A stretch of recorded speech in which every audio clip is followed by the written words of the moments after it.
remarkable new evidence.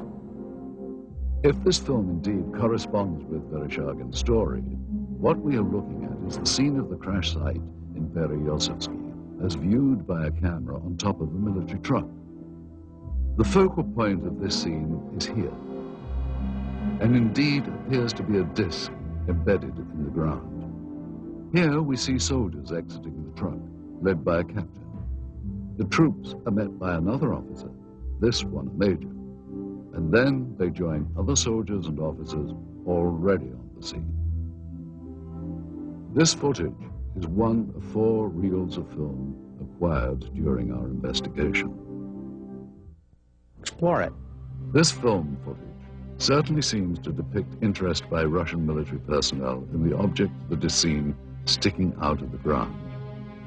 Soldiers, officers, and civilian-clothed agents are deployed around the site, and they appear to be both guarding and examining the object.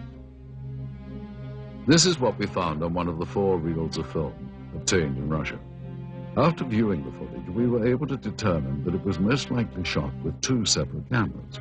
One apparently a handheld camera, which starts out on the approaching truck, and a second one seen here on a tripod. As the soldiers march past, you can see the cameraman turn to follow the troops. Here we cut to the other angle, the point of view from the tripod camera. And here you see the handheld camera as the truck pulls up. Both cameras change vantage points several times during the film, as if to get better views or perhaps under orders of a superior. From this angle, we see yet more troops arrive. Author Veniamin Vereshchagin described... Знаете, в дальнейшем события приняли более такой масштабный характер. По просьбе КГБ были привлечены... On the KGB request, the Soviet army...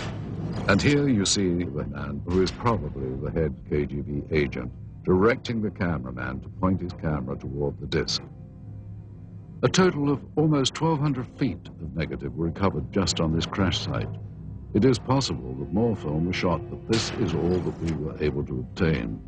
None of this film depicts the removal of the disc itself, and at no point do we see inside the object. From this angle, we do see the handheld camera shooting behind or inside the disc. However, that footage, if it was in fact ever shot, was not included in the cans of film we acquired. We can only speculate that it may still be at large. We must also speculate on how the object ended up here, based on information from where did this object come from and how did it come to crash here? And more importantly, what has happened to it since?